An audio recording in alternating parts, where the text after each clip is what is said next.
다시 사신 생명 믿음의 선포로 주님만이 소망이요 변함없는 반석이라 주님만이 온 세상을 비추시네 또 죽음에서 부활하신 우리 구주 평강의 왕 주를 믿는 모든 자의 소망 되신 주를 믿네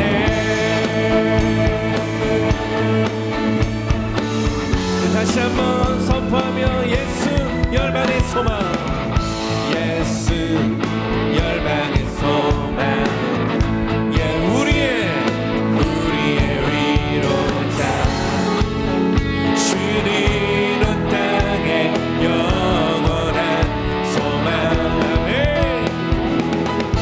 예수 어둠 속의 빛 예수 변함없는 진리 주님 온 땅에 빛이 되시네 우리 위해 죽으시고 다시 사신 믿음으로 우리 위해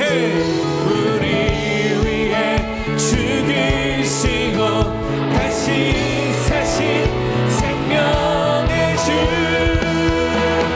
주님만이 소망이요 변함없는 반석이라 주님만이 온 세상을 비추시네 또 죽음에서 부활하신 우리 구주 평강의 왕 주를 믿는 모든 자의 그 소망 대신 주의 이름 앞에 한 번 더 주님만이 소망이요 변함없는 반석이라 온 세상을 비추시네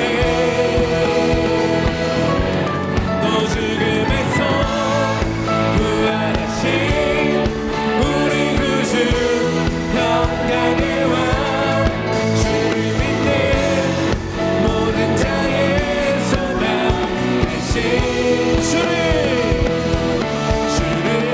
믿네 할렐루야 우리의 소망과 생명 되신 주의 이름 앞에 다시 한번 믿음으로 큰 박수 올려드립시다 할렐루야 주님 안에 거함이 가장 큰 위로와 소망이 됩니다 아멘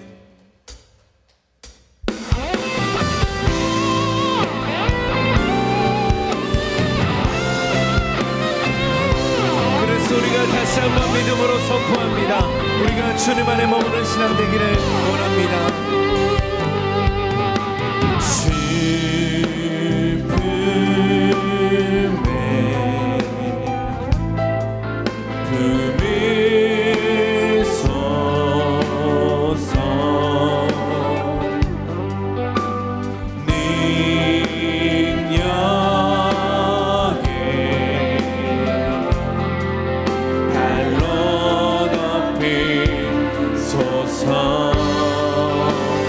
거친 파도 날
큰 자의 성경적 기준이라는 제목으로 하나님 말씀 나누겠습니다.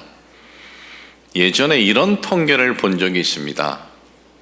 결혼해서 살아가는데 몇 세의 연령대가 가장 많은 싸움을 하는가, 20대에서 80대까지 통계를 냈습니다. 근데 몇 세대가 가장 많은 싸움을 하냐 하면 결혼 생활에서 20대에서 30대다, 그렇게 나와 있습니다. 일주일에 한 번 정도는 싸운다라고 그 당시 통계, 물론 그렇지 않은 분들도 있을 겁니다. 그러나 그 당시 통계를 제가 말씀드리는 겁니다. 20대 해서 30대에는 일주일에 한 번씩 가정에 다툼이 있는데, 한 50대가 되면은 이제 싸움의 횟수가 점점점 줄어들어 가지고 50대가 되면은 이때까지 살아오면서 좀 많은 이 싸움이 있어서 이제 지쳐가지고 그냥 포기하면서 살아간다 그럽니다. 그러다가 60대가 되면은 이제는 그냥 아내가 어떤 강한 그 말을 해도 그냥 순종하면서 살아간다 그럽니다. 더 이상 이제 다툼이 아니라 그냥 아내의 말씀이 지당하신 말씀하고 그냥 그렇게 살아간다는 거예요. 참, 부부가 살아가면서 싸움이 있을 수 있습니다. 서로가 다른 환경에서 태어나서 자랐는데 어떻게 똑같이 그 마음을 맞춰줄 수 있겠습니까?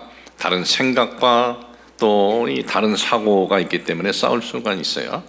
근데 이 싸움에도 심각한 싸움이 있는가 하면 그렇지 않은 싸움이 있습니다. 일반적으로 부부가 싸우면 그 다음에 어떻게 일이 진행되느냐, 여러분들은 어떻게 진행되는지 모르지만 제 예를 들어서 말씀을 드리겠습니다. 대화를 안 합니다. 대화를 안 하고 이렇게 서로 한 식탁에서 밥을 먹지도 않습니다. 아내가 밥을 먹으면 난 들어가 버립니다. 밥 먹고 나가면 그 다음에 나와서 그냥 차려 먹어도, 싸우면 밥도 같이 안 먹고 대화도 안 하고 아예 눈도 마주치지 않습니다. 모르겠습니다. 여러분은 싸워도 대화도 잘 하시고 밥도 함께 잘 드실지 모르겠지만은 제 경우를 말씀드리는 겁니다. 그런데 그렇게 며칠을 지나다가 그 다음부터는 싸웠다는 것도 잊어버리고 다시 대화를 시작을 하고 눈도 마주치고 밥도 함께 먹어요. 이건 심각한 싸움이 아닙니다. 이거는 가정을 꾸려가면서 그냥 하나의 과정인 거예요. 그러면 심각한 싸움은 무엇입니까? 한 달이고 두 달이고 석 달이고 대화를 안 해요. 눈을 마주치지도 않습니다. 밥도 함께 먹지 않습니다. 이건 심각한 싸움이에요. 혹시 여러분들 중에 지금 그런 과정에 있다면 빨리 이걸 좀 해결하셔야 합니다. 이건 심각한 거예요. 아니, 오늘 설교 서론에 왜 이 가정의 어떤 다툼에 대해서 이야기를 하느냐, 이유가 있습니다. 성경에 보면은 이스라엘 백성과 하나님과의 관계에 대해서 종종 부부로서의 그렇게 표현하는 부분들이 있습니다.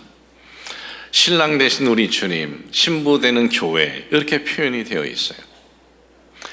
이렇게 신랑과 신부의 그런 표현이 있는데, 그런데 이 이스라엘 백성들과 하나님과의 이 관계에서 이스라엘 백성들이 어떤 잘못을 하면 하나님께서 선지자를 보내서 그 잘못을 지적을 하게 하세요. 또는 어떤 그 징계의 선포도 하게 하십니다. 하나님께서는 이스라엘 백성들에게 늘 어떤 잘못을 했을 때 하나님의 사람을 보냈는데, 근데 성경에 보면 하나님께서 오랫동안 이스라엘 백성들에게 침묵을 한 부분이 있습니다. 몇 년을 하나님이 침묵하셨냐면 400년을 침묵을 하셔요. 어느 때부터 어느 때까지냐? 구약성경 마지막 책이 말라기입니다. 말라기 선지자부터 신약 우리 주님의 이 탄생 때까지 이 기간이 400년이에요. 이때는 하나님께서 선지자도 보내시지 않습니다. 이스라엘 백성들에게 그 어떤 말씀도 하나님께서 하시지 않아요.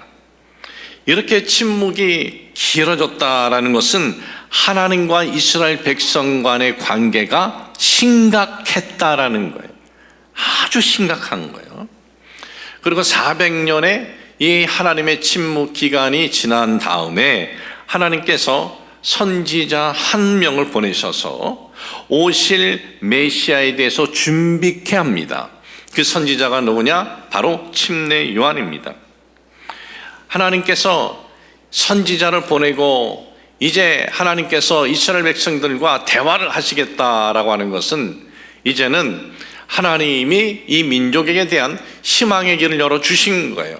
이 희망의 길이 시작이 되는 신약 성경에는 무엇으로 시작됩니까? 우리 주 예수 그리스도 탄생으로부터 시작이 되는 겁니다. 이 성경은 구약과 신약으로 나누어져 있는데 구약하고 신약, 이 구약은 어떤 내용이냐 하면은 구약의 핵심은 오실 메시아에 대한 것이 초점이에요. 물론 구약 성경에 보면 인류의 기원에 대한 내용도 있습니다. 이 우주 만물이 어떻게 창조되었느냐, 그리고 우리 인간이 어떻게 창조가 되었느냐, 인류의 기원에 대해서는 아주 간단하게 언급을 하고 있어요. 세세하게 이걸 다 언급을 할 수가 없는 거예요. 이거는 그러면 뭐 얼마나 많은 분량이 되겠습니까? 근데 그것을 다 세세하게 다 언급을 하고 설명을 해도 인간은 그걸 믿느냐? 믿질 않아요. 그렇기 때문에 성경은 아주 인류의 기원에 대해서는 간단히 하나님이 천지를 창조하셨다, 이게 끝이에요. 인류는, 이 우주는 신비로운 거예요. 여러분, 산소가 없는 곳에 불이 켜지나요? 안 켜져요. 산소가 없으면. 성령을 아무리 켜도 산소가 없으면 불이 안 켜져요. 근데 태양은 왜 저렇게 불타고 있나요? 저 우주 공간은 산소가 없어요. 산소가 없는데 태양이 저렇게 불타고 있어요. 끊이지 않고. 왜 그렇습니까? 핵에 대한 또 원리 때문에 그래요. 핵에 대한 원리, 또 아인슈타인의 이 상대성 원리. 근데 이런 것들을 하나하나 설명해서 해준다 한들 이건 신비로운 거예요. 신비로운 거. 그러니까 이 신비로운 우주의 기원에 대해서, 인류의 기원, 인간의 이 시작에 대해서 성경은 하나님께서 그냥 말씀으로 창조하셨다, 이렇게 그냥 하는 거예요. 그 다음에 이제 이어지는 내용이 한 인물을 선택을 하십니다. 그가 믿음의 조상이라 불리우는 아브라함입니다. 그 아브라함을 택해서 아브라함의 역사를 쭉 가면서 거기에 중간중간 가장 중요한 내용들이 뭐가 들어서느냐? 오실 메시아에 대한 내용들이 핵심인 거예요. 그러면 신약은 어떻습니까? 신약은 오신 메시아, 그 메시아의 그 또 사역, 공생의 사역, 그리고 그 오신 메시아의 공생의 사역을 이어받은 교회가, 그 교회가 어떻게 복음을 전했는지, 제자들이 어떻게 복음을 전했는지의 내용, 그 다음에 그분이 다시 오신다라는 것이 신약의 핵심인 것입니다. 예수 그리스도의 탄생으로부터 시작이 되는 이 신약의 이 마태복음이 시작이 되는데, 예수님이 탄생하시고 30년이 지났을 때였습니다. 예수님께서 공생의 사역을 이제 시작하시기 전에 한 인물을 만나셔요. 그 누구냐? 침례 요한입니다. 예수님께서는 침례 요한에게 침례를 이제 행하라 그러는 거예요. 그랬더니 침례 요한이 놀라는 거예요. 무슨 말씀이냐고. 내가 당신에게 침례를 받아야지 어떻게 당신이 나에게 침례를 받느냐라고 했을 때 예수님께서 이런 말씀을 하십니다. 마태복음 3장 15절에 보면 예수께서 대답하여 이르시되 이제 허락하라. 우리가 이와 같이 하여 모든 의를 이루는 것이 합당하니라 그랬어요. 모든 의. 도대체 갑자기 이게 무슨 말입니까? 왜 갑자기 모든 의가 여기서 등장해요? 그것은 구약에 메시아를 오실 일을 준비하는 사자가 있다. 그것이 구약에 예언된 말씀입니다. 그 예언된 말씀이 이사야 40장 3절에 외치는 자의 소리여 이르되 너희는 광야에서 야훼의 길을 예비하라, 사막에서 우리 하나님의 대로를 평탄케 하라. 그러니까 구약에 오실 메시아, 그리스도에 대한 오실 메시아에 대해서 길을 예비한 그 인물이 바로 요한, 침례 요한 너다라는 것을 확인을 시켜주는 것이, 내가 그래서 너에게 침례를 받아서 확인시켜주는 것이 구약과 성경의 모든 의를 이루는 것이다 라는 것입니다. 그런 침례 요한에 대해서 예수님의 평가는 이러했습니다. 오늘 여러분들에게 봉독해드린 마태복음 11장 11절에 보니까는 내가 진실로 너희에게 말하노니, 여러분 성경에 진실로라는 단어가 들어있을 때는 그 부분에 대해서 굉장히 중요시 말씀하고 있다라는 거예요. 너희들이 꼭 깨달으라 라는 거예요. 이 진실로라는 단어가 있을 때는 내가 진실로 너에게 말하노니 여자가 낳은 자 중에 침례 요한보다 큰 이가 일어남이 없도다. 그리고 이어지는 말씀이 그러나 천국에서는 극히 작은 자라도 그보다 크니라 그랬어요. 오늘 우리가 함께 읽은 이 본문에 있는 말씀, 마태복음 11장 7절에서 11절에 있는 말씀의 이 배경을 보면은 배경은 이렇습니다. 침례 요한이 옥에 갇혀버렸어요. 왜 옥에 갇혔냐면 헤롯의 이 부도덕한 것을 지적을 한 거예요. 그랬더니 헤롯이 자기에 대해서 이 비윤리적이고 비도덕적인 것을 지적을 했다고 해서 이제 이 권력자가 화가 난 거죠. 그래서 요한을 잡아서 옥에 가둬버렸습니다. 요한은 옥에 갇힌 거예요. 제자들에게 너희들 가서 하나 좀 확인 좀 해봐라. 뭘 확인하느냐면 예수님을 찾아가라. 예수님을 찾아가서 예수님에게 물어봐라. 오실 이가 당신입니까? 아니면 우리가 다른 일을 기다려야 합니까? 이걸 물어보라 그러는 거예요. 그래서 요한의 제자들이 예수님을 찾아온 거예요. 예수님을 찾아와서 그렇게 이제 질의를 합니다. 질의를 했더니 예수님께서 뭐라고 말씀하시냐면 마태복음 11장 5절 보니까 너희는 가서 이렇게 가서 말하라 그래요. 예수님께서 맹인이 보며 못 걷는 사람이 걸으며 나병 환자가 깨끗함을 받으며 못 듣는 자가 들으며 죽은 자가 살아나며 가난한 자에게 복음이 전파된다 하라 그러는 거예요. 이 말씀은 너희들이 기다리던 메시아가 바로 나다라는 것을 선언해 주신 거예요. 그러면 요한은 예수님을 침례의식을 행한 요한이고, 침례의식을 행할 때 성경에 보면 비둘기가 성령의 모양으로 예수님에게 나타난 뿐만 아니라 이는 내 사랑하는 아들이요라는 그 하늘의 음성을 들었는데 요한은 왜 여기서 또 그랬을까요? 요한은 확인 또다시 다 한 번 더 확인하고 싶은 거예요. 그래서 그의 제자들을 보낸 겁니다. 근데 그 제자들이 이제 예수님과의 만남이 있고 이제 요한에게 전하러 갔죠. 근데 제자들은 없는 겁니다. 제자들은 없고 누가 있습니까? 이제는 예수님의 제자들이 있고 그리고 수많은 무리들이 있는 겁니다. 근데 이 무리들이 그 요한의 제자들이 예수님을 찾아와서 이 대화는 여기에 보면은 우리가 기다리는 분이 당신입니까? 뭐 이렇게만 되어 있지만은 그 요한에 대한 상황을 이렇게 말하지 않았겠습니까? 요한이 보니까 너무 비참한 거예요.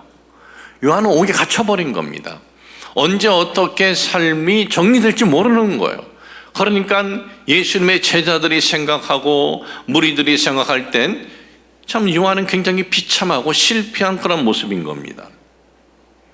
헤롯 왕을 비난했다고 옥에 갇혀서 생사가 위험한 이 비참한 삶이 되었는데 이게 실패한 게 아니냐, 이제 그런 생각을 한 거죠.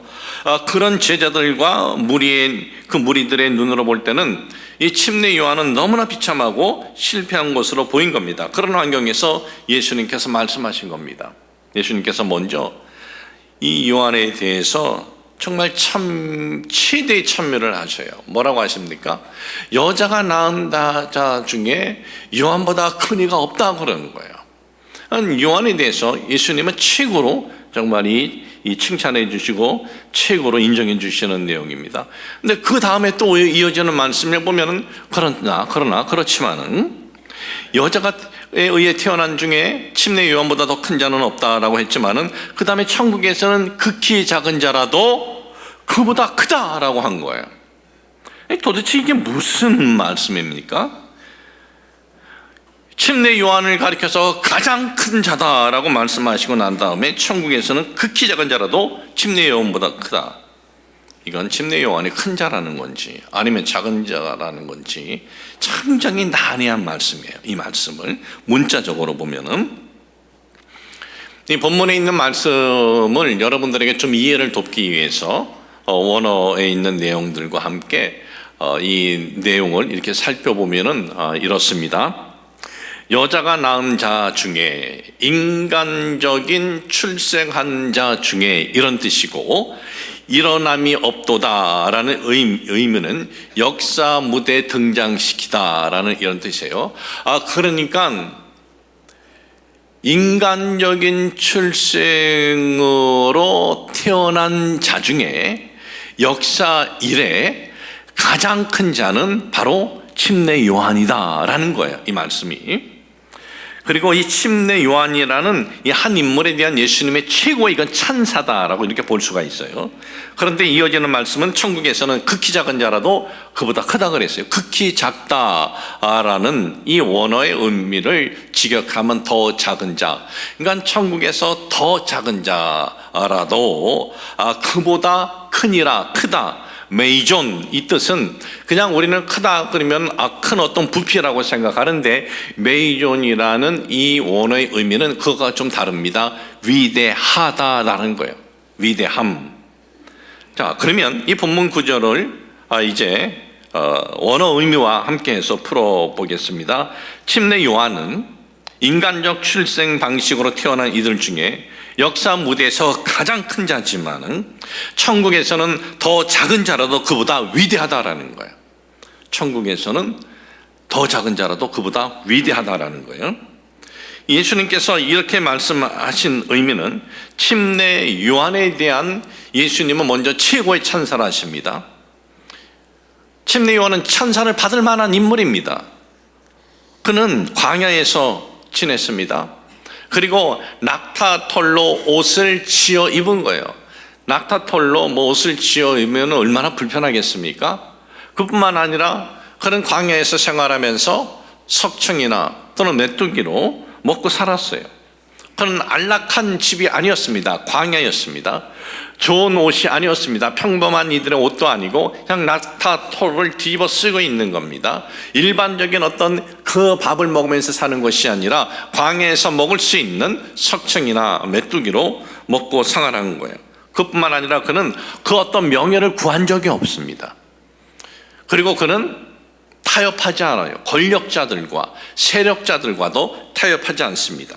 그는 오로지 오실 메시아의 길을 예비하는 사명자였습니다. 정말 존귀한 하나님의 사람이에요. 예수님으로부터 최고의 찬사를 받을 자격이 충분합니다. 근데 예수님께서는 그에게 최고의 찬사를 해주셔요. 그 다음에 하신 말씀은 침례 요한에 대해서 평가절하하는 게 아니고 무슨 말씀을 하냐 하면은 그 다음에 예수 그리스도를 통해서 성취된 천국 복음, 예수 그리스도 십자가 대속을 통해서 성취될 천국 복음의 그 압도적인 은혜의 우월성을 여기서 선포하는 거예요. 침례 요한에 대한 찬사는 받을 만한 찬사입니다. 그런데 이 예수 그리스도를 통해서 우리에게 주어질 이 천국 복음의 은혜는 이거는 비교가 되지 않을 정도로 이건 더 위대한 것이다라는 것을 말하는 것이지 침례 요한을 평가절하하고 있는 것이 아니에요. 그러니까 천국 백성이 된 것은 세상의 그 어떤 위대한 것, 영광스러운 것, 존귀한 것하고 비교될 수 없다라는 거예요. 이 여자가 낳은 자 중에 이 가장 큰 자다라고 한 이 침례 요한의 이 삶을 보면은 그가 삶을 마감했을 때는 40대였어요. 그리고 그는 어떻게 성장했느냐, 어떻게 자랐냐 그런 내용은 없고, 그럼 사역을 오래 했느냐, 오래 하지도 않았습니다. 적게는 1년으로 보고 많게는 2년 정도 봅니다. 침례 이 요한은 그 2년간의 이 사역을 이렇게 할 때 그의 삶의 모습을 펼쳐보면은, 그는 그 손에 무슨 물질을 줘본 적이 있느냐? 물질을 쥐어본 적이 없습니다. 그는 무슨 높은 자리에 올라간 적이 있습니까? 높은 자리에 올라간 적이 없습니다. 그는 삶이 좀 건강하게 장수했습니까? 그거 아니에요. 짧게 삶을 마쳤어요.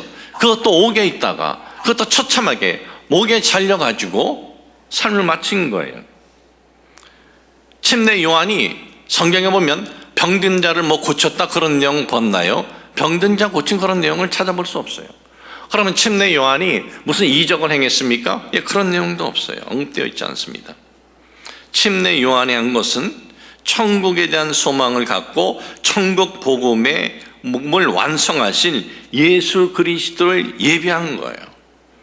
그런데 이 침례 요한을 천국에서 비교해서 이 침례 요한에서 평가절하는 것이 아니고, 침례 요한 존귀하고 영광스럽고 그리고 위대한 자인 것은 그가 세상 기준으로는 존귀 볼 수 없습니다. 세상 기준으로는 영광 그런 거 없습니다. 세상 기준으로 볼 때 위대함은 전혀 없지만은 예수 그리스도를 통해서 은혜의 복음을 예비한 자였기 때문에 그를 위대한 자라고 했고, 그러면 천국은 또 어떤 곳이냐? 천국은 이 세상에서 가장 존귀하고 이 세상에서 가장 위대하고 영광스러운 것하고 비교가 되지 않을 정도로 위대하고 가치 있고 존귀하고 그리고 행복한 곳이다 라는 것을 주님께서 이 말씀을 통해서 사랑하는 제자들과 그리고 무리들에게 선포하고 있는 겁니다. 사랑하는 성도 여러분, 우리는 이 땅에서 지금 살아가고 있어요. 또 예수님의 제자들도 앞으로 예수님을 통해서 사역의 그 훈련을 받을 거고, 그리고 예수님께서 부활 승천하시면 그 제자들이 사역을 이어갈 겁니다. 그리고 수많은 무리들이 있습니다. 그리고 오늘을 살아가는 우리들이 있어요. 그런데 예수 그리스도를 믿고 하나님의 자녀가 되었다는 것은 무엇입니까? 하나님 나라, 천국에 대한 약속이 우리에게 있는 거예요. 그런데 그 당시 살아가고 있었던 제자들도 어떤 계산이었습니까? 우리 스승님을 통해서 스승님이 뭔가 하나 이 자리를 차지하면 우리가 어떤 영광을 얻을까? 어떤 우리가 이 영향력이 있는 행사를 할까? 이것이 먼저 우선이었고, 또한 수많은 무리들은 어떤 생각이 있었습니까? 그 무리들은 예수님을 통해서 우리가 어떤 이적을 볼까? 우리가 어떤 치료를 받을까? 이런 생각들이 있었던 거예요. 그런 이들에게 예수님께서는 천국의 위대성과 천국의 가치성, 천국의 영원성을 지금 말씀하고 있는데, 우리가 하나님의 백성으로 우리는 지금 이렇게 예배를 드리고 있습니다. 우리는 죽을 때까지 예배를 드려야 될 거예요. 그럼 죽고 난 다음에 성경에서 우리에게 말씀하고 있는 이 천국이라는 그 장소에 대해서 정말 우리가 여기 살아있으면서 예배드리면서 가치 있는 것으로 우리가 생각하고 있습니까? 그것이 정말 영광스러운 것으로 우리가 믿고 있느냐 이거죠. 그것이 정말 우리에게 있어서 가장 위대한 것이고 가장 행복이다라는 그러한 우리에게 믿음이 있느냐 이겁니다. 사랑하는 여러분, 오늘 이 말씀을 통해서 우리에게 참 이런 깨달음이 있기를 바랍니다. 그리스도인으로서 살아갔을 때 가장 가치 있는 것은 바로 하나님 나라에 대한 약속이다. 그리스도인으로서 우리가 살아갈 때 가장 축복은 하나님 나라에 대한 약속이고, 가장 가치 있는 것은 하나님 나라 천국에 대한 약속이다. 여러분, 이것을 잊지 마시기를 주님의 이름으로 축복을 합니다. 우리는 성공과 실패의 기준을 이 땅에서 보이는 것으로 우리는 성공이다, 실패했다 기준을 거기에 둬요. 이 땅에서 우리의 기준은, 그리스도인의 기준은 좀 달라야 되는데 다르나요? 안 달라요. 그리스도인들도 거의 똑같아요. 눈에 보이는 성공이 성공이고 눈에 보이는 실패는 실패다. 우리도 그렇게 생각을 해요. 그런 하나님의 백성들, 우리만 그랬나요? 아니요. 예수님 시대도 그랬어요. 그래서 예수님께서 충격적인 내용을 하나 말씀하셔요. 그 말씀이 누가복음 16장에 있는 말씀입니다. 어느 한 부자, 매일같이 잔치를 여는 부자가 있고, 그리고 그 부잣집 앞에서 내다 버린 그 음식을 가지고 먹고 사는 병들고 헐벗고 가난한 거지의 이야기. 이건 충격인 거예요. 우리가 그냥 말씀이니까 보지, 우리가 충격인 거예요. 근데 둘 다 죽었어요. 둘 다 죽었는데 그 죽고 난 다음에 보니까 이 부자는, 하나님 없는 삶을 살았던 이 부자는 음부에 떨어집니다. 그런데 거지 나사로는 아브라함 품에 안긴 거예요. 죽음 이후에 이 땅에서는 주어진 삶이 정해져 있지만은 80년, 90년, 100년 정해져 있지만 죽음의 이후는 더 이상 정해져 없는 거예요. 영원한 것이 이어지는데 부자가 그 나사로를 보면서 얼마나 부러워합니까? 내 이 혀 끝에 물 한 방울만 찍어달라고. 이건 상상도 참 할 수 없는 놀라운 충격적인 얘기인데 충격을 안 받는 거예요. 실제 이런 일이 죽음 이후에 일어난다면 이게 얼마나 놀라운 사건이냐 이거죠.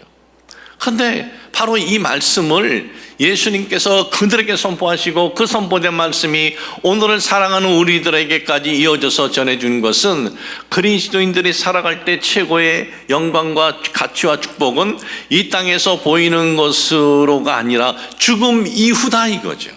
지금 이후에 주어질 것도 있라는 거예요. 죽음 이후에 하나님께서 우리에게 예비해 주신 그 하나님 나라에 대한 우리가 그 가치성에 대한 우리가 그 믿음이 있나요?